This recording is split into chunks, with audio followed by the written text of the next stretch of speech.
Ladies and gentlemen, welcome back to another video here on Buffalo SportsCenter. I am Don, and yes, it's been a week since I posted a video. Took a nice little vacation, but I'm back, and it's time right here, right now, to talk about what the Buffalo Bills have done throughout free agency so far. They've had a half a week to do some moves, and they have. Don't get me wrong, they have. Brandon Beane has done some things to improve the team. While it's not as much as fans would have hoped so far, they are moves in the right direction. But I should take this time to talk about some of the losses the Bills have sustained over the last week or so. And most of all, the biggest loss on this team is linebacker Tremaine Edmunds. Yes, Tremaine Edmunds, our starting middle linebacker since the Bills drafted him back in 2018, excuse me. He left Buffalo for Chicago on a big $18 million per season contract. He is going to get loaded. He's getting paid over in Chicago. They have plenty of cap space to work with. They are a young, rebuilding team. Tremaine saw an exciting project over there in Bears land, and he took it. He leaves Buffalo. So that leaves Buffalo with a few holes on their defense. Also, going into free agency, safety Jordan Poyer was likely not returning, although things have taken a very positive spin for the Bills and Jordan Poyer. It appears that both of them are coming back for a nice 2-year reunion, but I'll get and talk about that later in the video. Let's start things off now here by talking a little bit about the special teams and another linebacker on the Bills team, Matt Milano. The Bills, looking and seeing that Matt Milano is in the last year of his current 2-year deal, decided to up him another 2 years to make sure that they have their lockdown linebacker, on-the-ball linebacker for a couple more years. They didn't want to potentially lose Edmunds this offseason and then Milano next offseason. They want to kick the can down the road a little bit. And with punter Sam Martin, this was another short-term extension. Sam Martin, he was pretty good as the punter for the Bills last season. While I did not like how much money the Bills handed to him, about $8 million over 3 years, it's not terrible. He's one of the most reliable punters over the last 5 or 7 years in the NFL, so I'll take it. I'm not too big of a hater on either of these deals. Actually, I really do like bringing back Milano, so I'm a very big fan of that. Sam Martin, it's alright. It's whatever. It's a punter.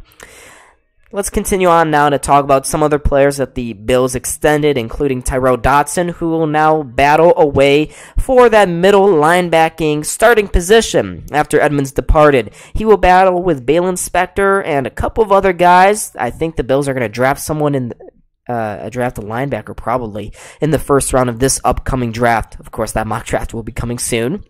But Tyrel Dodson, brought back into the fold, will definitely be competing for that starting middle linebacker spot. The Bills show no indications that they're really going to change the defensive style to which they've been playing over the last 3 or 4 years.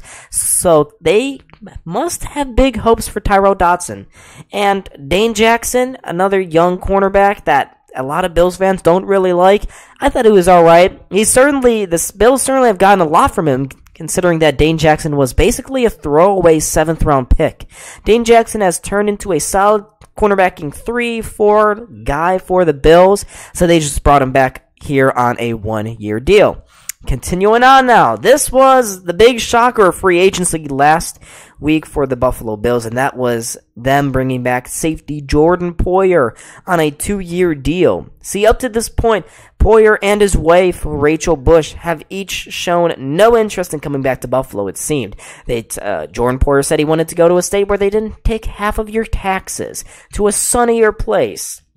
And a lot of people were connecting the dots between Poyer and the Miami Dolphins. But at the end of the day, it looks like Jordan Poyer is coming back to Buffalo on a 2-year deal. That was a huge coup for Brandon Beane, especially at the price that he got him for. 2 years, only $12 million. That's a coup. That is really good for one of the best safeties in the NFL over the last 5-6 years now. Him and Micah Hyde are going to get another opportunity to win a Super Bowl together, and I'm really delighted to see that. Moving on now, let's talk about a couple of new players, starting out with left guard Connor McGovern. No, not the Connor McGovern from the New York Jets. This is the Connor McGovern from the Dallas Cowboys. The Bills brought him in on a 3-year, $18 million deal. And I really like this move a lot. It gives the Bills a legitimate, and I mean a legitimate, left guard for Josh Allen to be protected by. Because last year, it was a stopgap player in the form of Roger Saffold. And Saffold wasn't exactly all that good. Him and Spencer Brown on one side were just terrible.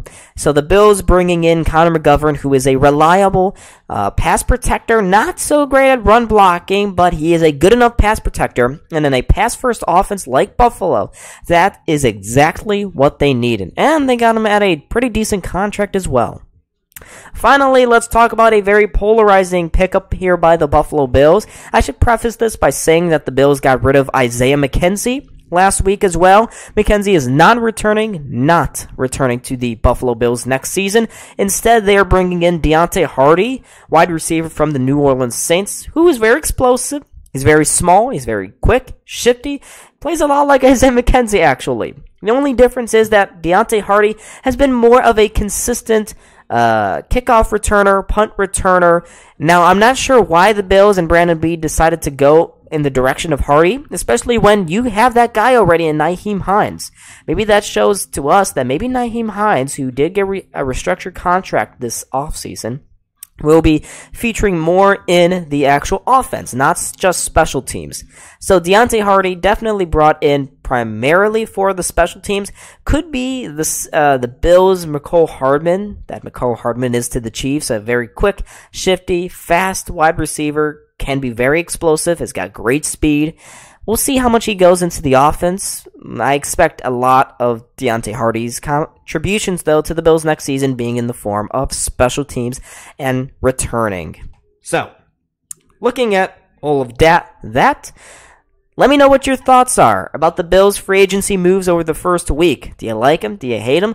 Let's bring this debate down to the comments section. Anyways, I was Don. This is Buffalo SportsCenter. Make sure to hit that like button and to subscribe, and I will see all of you guys and girls in the next video. Peace.